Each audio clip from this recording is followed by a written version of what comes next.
হিন্দুদের পবিত্র জয় শ্রীরাম ধ্বনিকে আগেই গালাগালি হিসেবে ঘোষণা করেছেন পশ্চিমবঙ্গের মুখ্যমন্ত্রী মমতা বন্দ্যোপাধ্যায়।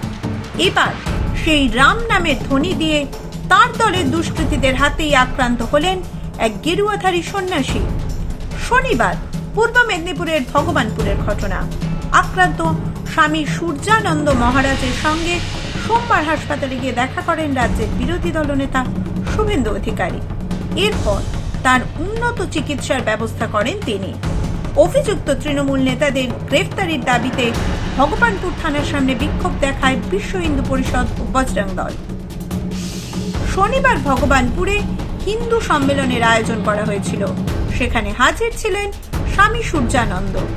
সেখানে কি ঘটেছিল তার সঙ্গে, শুনুন তার মুখে। আর হঠাৎ এই মাতাজির সাথে আমি কথোপকথন করছি, কিছু বিষয় নিয়ে, চিকিৎসার বিষয় নিয়ে কথা বলছিলাম। হঠাৎ করে চারজন ব্যক্তি আমার কাপড় ধরে টানছে, বলে এই তুই শুভেন্দুর ছেলা নাকি? হ্যাঁ, এখানে জয় শ্রীরাম কেন বললি? আমি বললাম দেখুন, শ্রীরাম আমাদের মহাপুরুষ, তো স্বাভাবিকভাবে শ্রীরামের জয়ের ধ্বনি আমরা প্রত্যেক জায়গায় দেই, যেখানে যাই দেই, কার্যক্রমে দেই। তো ও আমাকে বাইরে টেনে নিয়ে চলে গেল। আরো ওর সাথে আরো 3-4 জন ছিল, তারা এই মারার জন্য হাত তুলেছিল। আমি হাতটাকে কোনো মতে নিজে আত্মরক্ষা করেছি, ওর হাতটাকে সরিয়ে দিয়েছি। তো এটাই হয়েছিল। তারপরে আপনাদের কিছু কার্যকর্তা এসে আমাকে বাঁচাও করলো। আমি ওখান থেকে এসে আসনে বসলাম। আর তারপরেও উল্টা সুল্টা আমাকে অনেক গালি দিচ্ছে, খুব অশ্লীল গালিগুলো দিচ্ছে, এগুলো মুখে বলা যাবে না। অভিযোগ, জগন্নাথ মাইতি, প্রদ্যুৎ মাইতি ও মাধব মাইতি নামে 3 তৃণমূলী দুষ্কৃতী স্বামী সূর্যানন্দের ওপর হামলা চালায়। রবিবার হাসপাতালে গিয়ে সন্ন্যাসীর সঙ্গে দেখা করেন রাজ্যের বিরোধী দলনেতা শুভেন্দু অধিকারী। এরপর এক সোশ্যাল মিডিয়া পোস্টে তিনি লেখেন, এই ঘটনা শুধুমাত্র অরাজকতার চিহ্ন নয়, যেই হিন্দু বলে গরিমা প্রকাশ করবে তাকেই সরকারি যন্ত্র প্রযোজিত সন্ত্রাসের শিকার হতে হবে।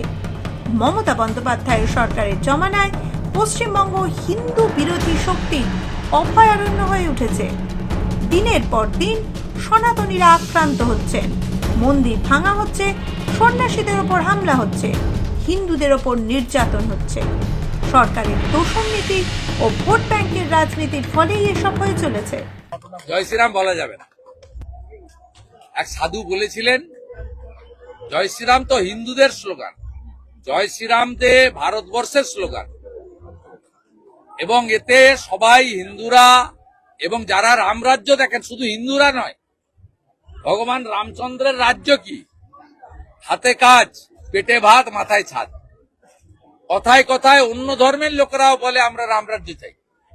হিন্দুরা যেমন রামচন্দ্রজিকে পুজো করে, অন্য ধর্মের লোকেরাও তো সুশাসন চায়। তাই জয় শ্রীরামের মানে হচ্ছে রামরাজ্য, যেখানে প্রজারা রামচন্দ্রের রাজত্বে যেমন সুখে ছিলেন, মহিলারা সুরক্ষিত ছিলেন, শিক্ষা ছিল, স্বাস্থ্য ছিল, সেইটা। তাই একজন ওখানে সাধু, গেরুয়া বসন পরা একজন সাধু, তিনি জয় শ্রীরাম বলেছেন। তাই তৃণমূলের 3 জন মদ্যপ জেহাদি তাকে আক্রমণ করেছে। তিনি হসপিটালে ভর্তি আছেন এড়াসালে। আমি ওনাকে নার্সিংহোমে শিফট করানোর ব্যবস্থা করলাম একটু আগে। আর বিকেল বেলা ভারতীয় জনতা পার্টি এবং হিন্দু সংগঠনগুলো ভগবানপুর থানা ঘেরাও করছে। তবে এবারই প্রথম নয়, মমতা বন্দ্যোপাধ্যায়ের জামানায় পশ্চিমবঙ্গে বারবার আক্রান্ত হয়েছেন গেরুয়া বসনধারী সন্ন্যাসীরা। 2024 সালের জানুয়ারিতে পুরুলিয়ার কাশীপুরে উত্তরপ্রদেশ থেকে আসা সন্ন্যাসীদের ওপর হামলা হয়। 2025 সালের এপ্রিলে পশ্চিম মেদিনীপুরের ধরমপুরে হিরণময় গোস্বামীর ওপর হামলা হয়। মাথায় ও পিঠে গুরুতর চোট পান হিরণময় গোস্বামী। গত ডিসেম্বরে কলকাতায় বাংলাদেশের উপদূতাবাসে অভিযানে হিন্দু সন্ন্যাসীদের উপর বেলাগাম লাঠি চালায় মমতার পুলিশ। এবার পূর্ব মেদিনীপুরে আক্রান্ত হলেন স্বামী সূর্যানন্দ। একের পর এক এই ধরনের হামলায় প্রশ্ন উঠছে, তৃণমূল করলে কি মানুষ পিশাচ হয়ে যায়? পরকালের ভয়ও চলে যায় তাদের? মাধ্যম bureau report.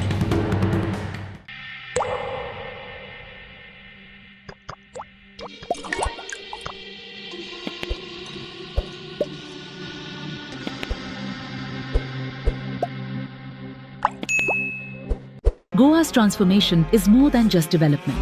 It's about progress and a brighter future for all. Bridges that unite aspirations, highways that bring communities closer, world-class airports welcoming opportunities.